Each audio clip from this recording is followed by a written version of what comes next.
वर्तमान प्रथम बाणी पठन सकाश अनुरोध करुच्ची जो भाई जो दायित्व दिया है से भाई पठन करेंगे। प्रथम बाणी लुक 23 पद और 34 पद सेतेबेले जीसु कहिले पिता ए मान क्षमा कर कारण ए माने कोन करूछंती ताहा जानती नाही आ से माने ताहाको वस्त्र सब भाग करिका निमंते गोली बाण करले। देखो एटा कहउछंती पिता ईश्वर एमाने जो परिस्थिति रे मते चढ़ाउछंती क्रूसरे मते कोनोसी भूल नै प्रभु एमाने तुम कोन करो क्रूस पर थाई कहउछंती एमाने क्षमा करो किंतु क्षमार गुण हम समस्त जानवा कथा जेते जहा कले सुद्धा हम लोग क्षमा कर देवा कथा। ग्राम स्ट्रंग सौधरणी मध्य दिगी पुओ ताकर हस्बैंड को गाड़ी रे पड़ाई थे तो हम क्षमा कर केड़े बड़ काम करे तेणु से आज प्रभु मते हमको सिखाई छथि ख्रीष्ट धर्म तो क्षमा सब बड़ कथा और से क्षमार विषय आज जा भिडो बाबू पठन कले आपण माने ता आज भूली न से प्रति दया करो आगे। द्वितीय बाणी लोक 23 पद 43 सेथिरे से ताहाକୁ कहिले मु तुमको सत्य कहूछि आज तुम्हे मोहन सहित पारदेशरे उपस्थित हो। यीशु दुई गुटी चरण से बुझाउ छथि यीशु को दुई साइड से दुई काट दुईटा चरण चढ़ाई छथि और सेमन को से आतिथ्य संस्कार सकाश होछथि तुमे आज मो सहित पारदेशरे उपस्थित हेबो। देखो केड़े बड़ कथा यीशु को सहित से डायरेक्ट पारदेशरे से उपस्थित हेबो। तेणु प्रभु को जो योजना महान योजना और से दयाकारी से दया करती से क्षमा करती और मान क्षमा करी अचंती।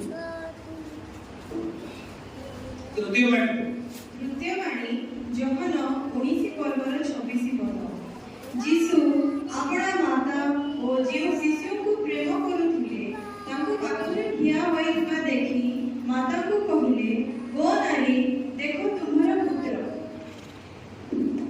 यीशु कहउछथि ताकर निजर मां तम सम्मुखरे मते केते कड़ा प्रहार करछथि केते चाटा मारछथि छेप पकाउछथि केते निर्बोध लोक माने कि जानि पारु ना सते यीशु चित्रकू आउ देखो तुमरो माता देखो तुमरो पुत्रर अवस्था केति तो माता के सम्मुखरे एते बड़ कष्ट दोछथि तथापि से दोजु नाहति प्रभु केते दयावान केते ज्ञानवान से केते सहिष्णु और से विश्व छुटे तार माता को माने से आक्षेप करी से वर्तमान से निजर कथा जणाउछ।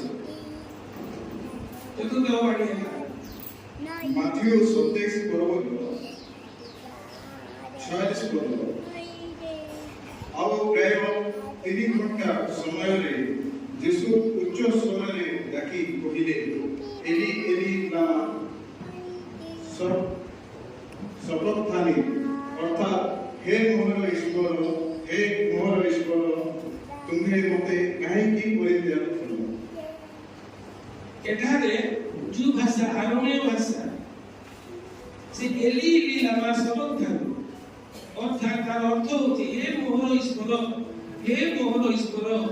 तुम मते काहे की परित्याग करो मते काहे तुमे सब समर्पण करो तुमे मते काहे तुमे बिताड़ी देउछ।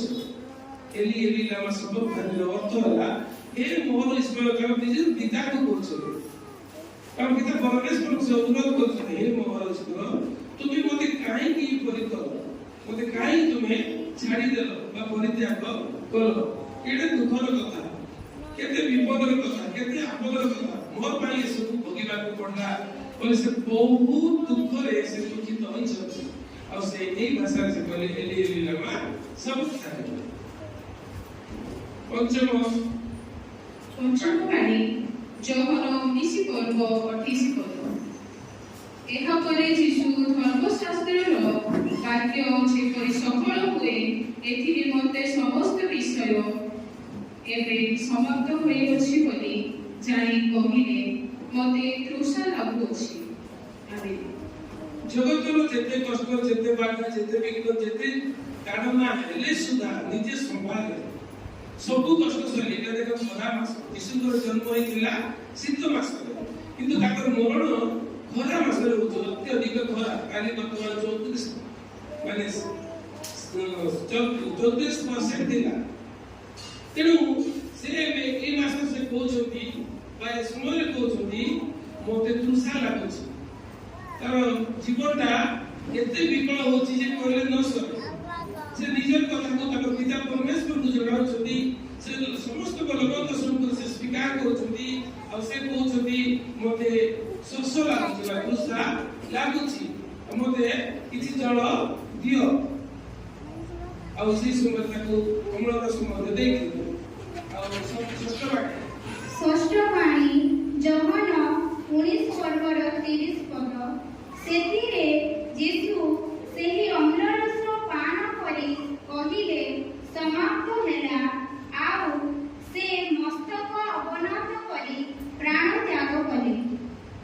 ଦେଖ, ଜଳ ଯେତେବେଳେ ସେ ପିଇଲେ, ଅମ୍ଳରସ ଯେତେବେଳେ ପିଇଲେ, ତାଙ୍କର ଦୁଃଖ କଷ୍ଟ ନିନ୍ଦା କାମନା ଯାହା ବି ପ୍ରଭୁଙ୍କ ଅନ୍ୟାୟକାରୀ ନୁହନ୍ତି ସବୁ ଦୁଃଖ ସହି ସେ ଏବେ କହୁଛନ୍ତି ସମାପ୍ତ ହେଲା। ସବୁ ବିଷୟ ସମାପ୍ତ ହେଲା। ଯେମିତି ଆମେ ମରିଯାଉ, ମରିଗଲେ ଆମ ସବୁ କିଛି ସମାପ୍ତ ହେଇଯିବ। ଯଦି ଆମେ ଋଣ ପାଣି ଯାହା ବି କଷ୍ଟ ଯାହା ବି କରିଥିବୁ ସବୁ ସମାପ୍ତ ହେବ। କିନ୍ତୁ ଆମ ପୁଅ ଝିଅ ତ ଆସୁନିବେ।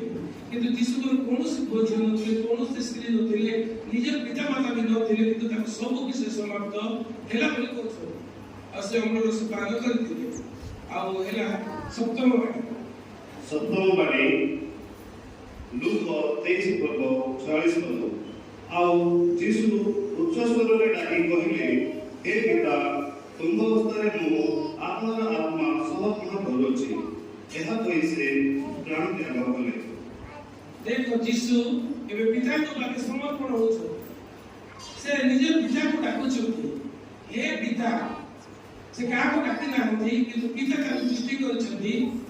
ତାଙ୍କର ତ ମାତା ନଥିଲେ, କିନ୍ତୁ ସେ ଶେଷ ସମୟରେ ଜଗତର ଲୋକ ଅନେକ ଲୋକ ମାତାକୁ ସେ ଡାକୁଛନ୍ତି। କିନ୍ତୁ ଯୀଶୁ କହୁଛନ୍ତି, ହେ ପିତା, ତୁମ ହସ୍ତରେ ମୁଁ ଆପଣଙ୍କ ଆତ୍ମା ସମର୍ପଣ କରୁଛି।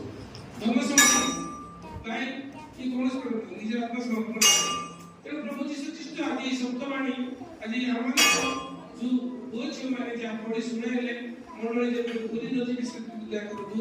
ଆମେ ସମସ୍ତେ ନିରବ ପ୍ରାର୍ଥନା କରିବା। ଆଠୁ ମାରି ସମସ୍ତ ନିରବ ପ୍ରାର୍ଥନା ଗୋଟେ ମିନିଟ୍।